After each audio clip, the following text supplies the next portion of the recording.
आज का यह वीडियो वेतन की प्रतीक्षा कर रहे नवनियुक्त शिक्षकों के लिए एक अच्छी खबर है। जैसा कि शिक्षा विभाग ने नियुक्ति पत्र से पूर्व दिशा निर्देश में ही कह दिया था कि हम नवनियुक्त शिक्षकों को वेतन उसके सभी शैक्षणिक और प्रशैक्षणिक प्रमाण पत्र के सत्यापन के बाद ही देंगे।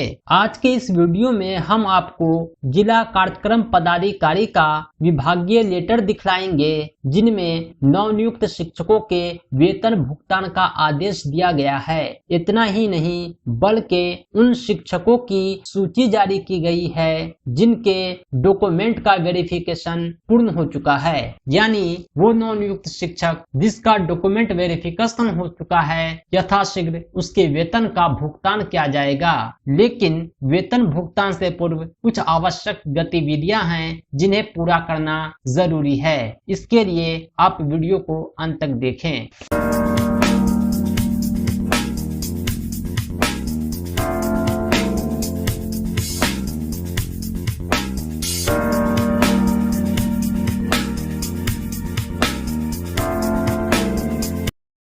अभी आप स्क्रीन पर देख रहे होंगे जिला कार्यक्रम पदाधिकारी सहरसा का यह लेटर है जो जिले के सभी प्रखंड शिक्षा पदाधिकारी के नाम है। इसमें इन्होंने शिक्षक नियोजन 19-20 के अंतर्गत चयनित अभ्यर्थियों के वेतन भुगतान से संबंधित आदेश दिया है और कहा है कि बिहार पंचायत प्रारंभिक शिक्षक नियोजन 2019-20 के अंतर्गत नियुक्त शिक्षकों जो ससमय विद्यालय में योगदान समर्पित कर सुचारू रूप से पठन पाठन का कार्य कर रहे हैं तथा जिनका सभी प्रमाण पत्र संबंधित संस्थान से सत्यापित होकर कार्यालय को प्राप्त हो चुका है, इसके वेतन का भुगतान किया जाना है। विस्तार से लिखा गया है कि नियोजन वर्ष 19-20 में चयनित अभ्यर्थी का प्रमाण पत्र जिसका सत्यापन राज्य के अंदर से कराना था, यानी जिन्होंने अपने शिक्षण और प्रशिक्षण बिहार के ही किसी विद्यालय महाविद्यालय से पूरा किया है, उनके डॉक्यूमेंट का सत्यापन जो भेजा गया था, ऐसे शिक्षकों के सभी प्रमाण पत्र सत्यापन होकर कार्यालय को प्राप्त हो चुके हैं और ऐसे शिक्षकों की संख्या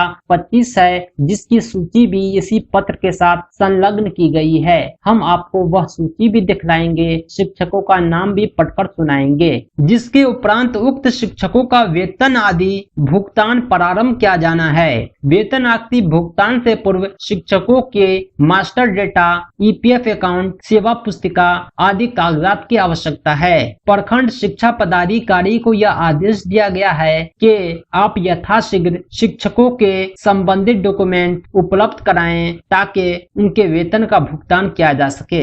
यह है 25 अभ्यर्थी की सूची जिसके डॉक्यूमेंट का सत्यापन हो चुका है।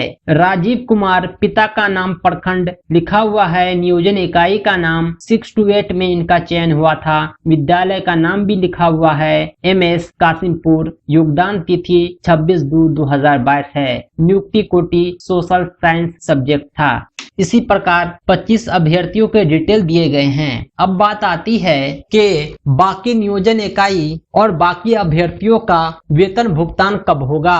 दोस्तों, मैं आपको ये बतला दूं कि आपके डॉक्यूमेंट के सत्यापन की जिम्मेदारी जिला कार्यक्रम पदाधिकारी को दी गई थी। आप अपने जिला के कार्यक्रम पदाधिकारी से DPO ऑफिस से संपर्क करके जानकारी ले सकते हैं कि आपके यहाँ डॉक्यूमेंट का सत्यापन की क्या स्थिति है, कितने अभ्यर्थियों का डॉक्यूमेंट सत्यापन हो चुका है, जिनका नहीं हुआ है उनका अंतिम डेडलाइन क्या है, कब तक डॉक्यूमेंट सत्यापित हो जाएंगे। इस प्रकार आपको अंदाज लग जाएगा कि आपके वेतन का भुगतान को कितने दिन शेष रह गए हैं। दोस्तों, उम्मीद करता हूं कि यह वीडियो आपको पसंद आया होगा। इसी तरह के इंफॉर्मेटिव जानकारी के लिए आप हमारे YouTube चैनल टीचर रहमत को जरूर सब्सक्राइब करें। अगर आप नवनियुक्त शिक्षक हैं तो इस चैनल के प्लेलिस्ट में टीचर गैलरी के नाम से ढेर सारे वीडियोज हैं जो आपकी आवश्यकताओं के लिए सफिशिएंट है। आप एक एक करके जरूर देखें। साथ ही साथ आप हमारी वेबसाइट teacherrahmat.com से